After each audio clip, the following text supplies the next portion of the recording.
it is such a crucial thing to try to understand the people in our life, especially the people that are closest to us, and to give them like freely, like extravagantly, right? To extravagantly give them that love, the way that they feel it, the way that they deserve. And I want to talk to you about some of the things that get in the way of love and the way that we can shift our perspective to sort of break down those walls. Let's dive in. Loving people lasts.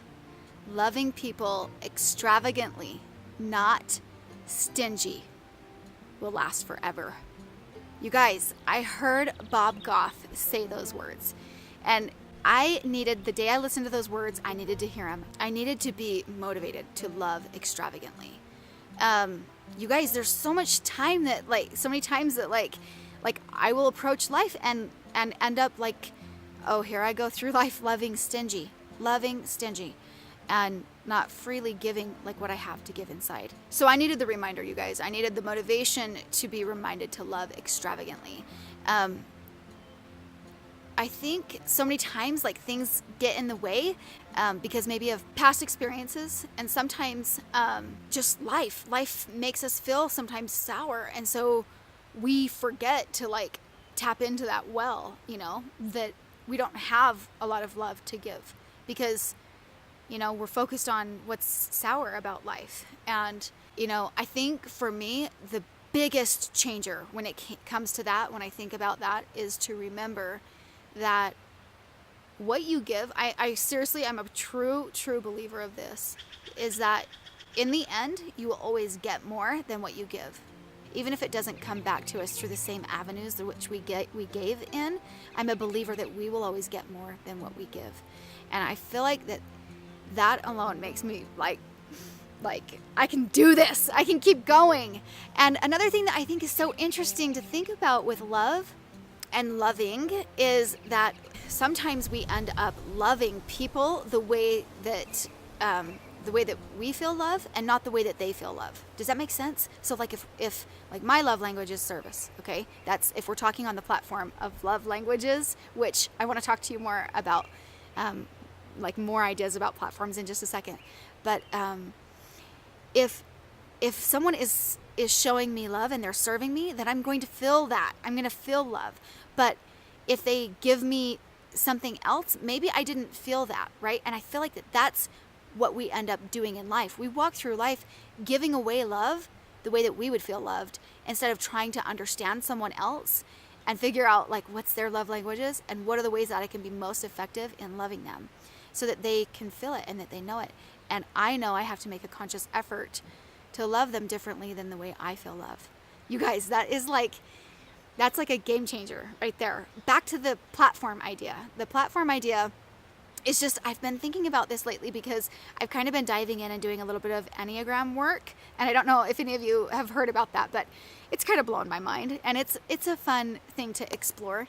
You guys, there's so many different ways of looking at ourselves, like different personality tests, what color are you, the love languages, there's like the E-Myth in business, the 5 something types of leadership, and then this Enneagrams, like different personality types.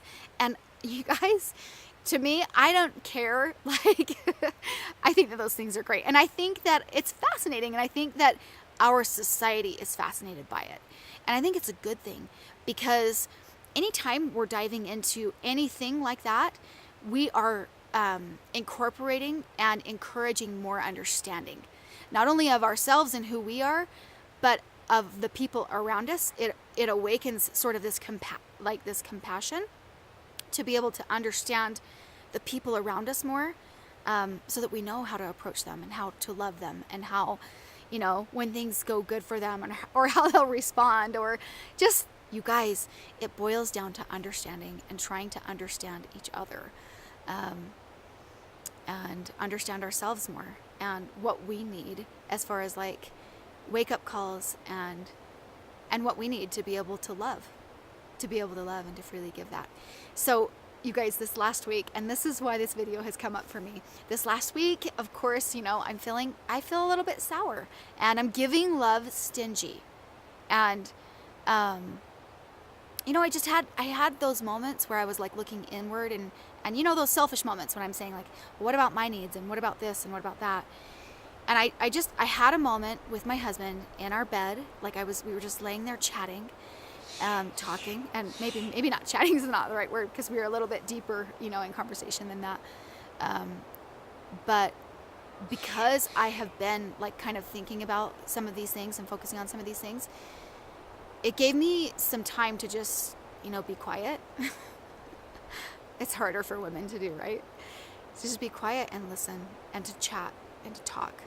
And I had a moment where I realized, girlfriend, the bigger picture here is not about you. And I'm not saying that all circumstances are like that and that it shouldn't be about you or whatever. Just for me in that moment, it wasn't about me.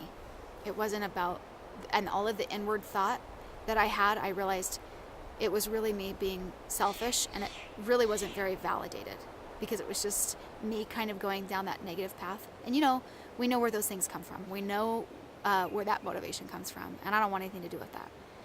So it was very validating for me to come towards that with a little bit of understanding, and to be able to have my brain rearranged in that moment. It was so good.